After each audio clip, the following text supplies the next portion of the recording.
Hi! Sumilip na ang haring araw kaya binisita ko yung mga tanim ko. Bibigyan ko nga pala ng tanim na siling labuyo ang hipag ko. Kaya heto, ipipili ko siya dito ng maganda. Syempre, ang bibigay natin yung nagbubunga na guys. Siguro ito pwede na. And this one. And then, ito guys yung mga punla kong mga talong. Gusto din daw kasi niya magtanim ng talong. Kung magi-start siya sa buto, naku matagal. Pwede naman i-try niya, bibigyan ko siya ng buto. Pero bigyan ko na rin siya ng isa sa mga to.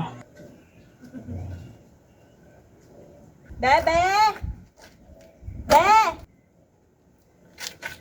Heidi!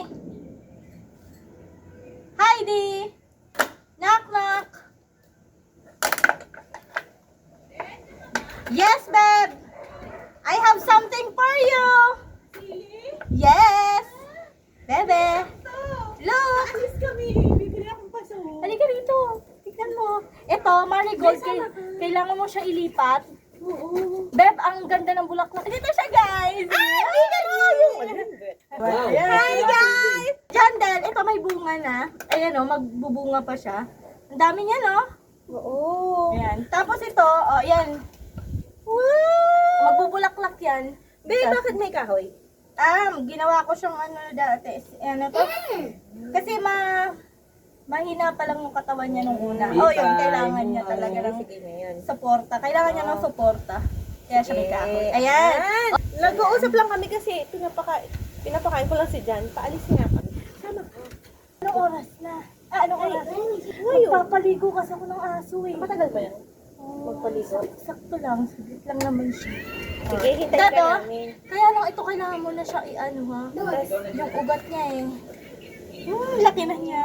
Ayan. Galing, thank you po. Marigold from the seed na ano. Galing. Mm-mm. Talaga? From seed to? Oo, from seeds yan, be. So, lalagyan ko to ng parang ganyan. Oo, kailangan ng tukod. Hanapan kita sa bahay. Eh, ito. Ito. Oh. Ano yan, be? Talong! Ay, ang cute! Talong! Oo. Guys, ito yung talong na ibibigay ko sa kanya. O di ba ang aga-aga ko mga pitbahay? Ito nga yung mga halaman na binigay ko sa hipag ko nung isang araw. So dinagdagan ko ng siling labuyo at ng talong. May napansin nga kaming halaman sa may gilid ng bahay nila, malapit sa mga damuhan. Ang ganda niya oh. Hindi namin alam kung ano to, kaya let's check Google Lens. Ano daw sabi ni Google? Ayan. Tanungin natin si Google kung anong klase tong halaman. Parang ang ganda niya, guys. Wait.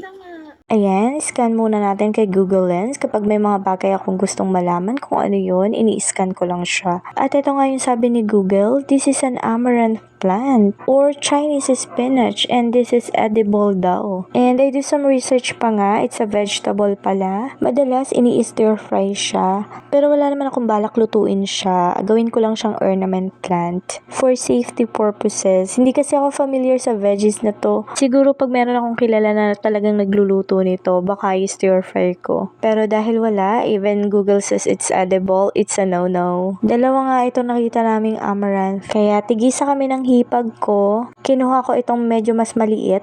At syempre, itatanim ko na siya dito sa aking paso. Yung medyo malaki, yun yung sa hipag ko. Ayan, at nandito na ulit ako sa aking taniman at dito ko siya ilalagay. Isinasama nga ako ng hipag ko kaya bibili daw siya ng mga paso. Gusto na din daw niya mag-gardening. Paano? Dinadalan ko siya ng mga halaman. Ire-repat na daw niya yung mga halaman na binigay ko sa kanya. Hihintayin niya daw ako magpapaligo pa ako ng mga dogs. Tapos ang kasalang pa sa washing yung mga damit na lalaban ko. Pero syempre, sige, sasamahan ko siya doon sa binibilan ko ng mga paso at mga gamit sa pagtatanim. Para may free na loam soil. Kasi pag worth 500 na, may free na loam soil doon sa binibilhan ko. At may check din kami na school para kay Kuya Naf. At ito na ang aking amaranth. So, yun lang. That's it for today's video. Thank you for watching. Bye!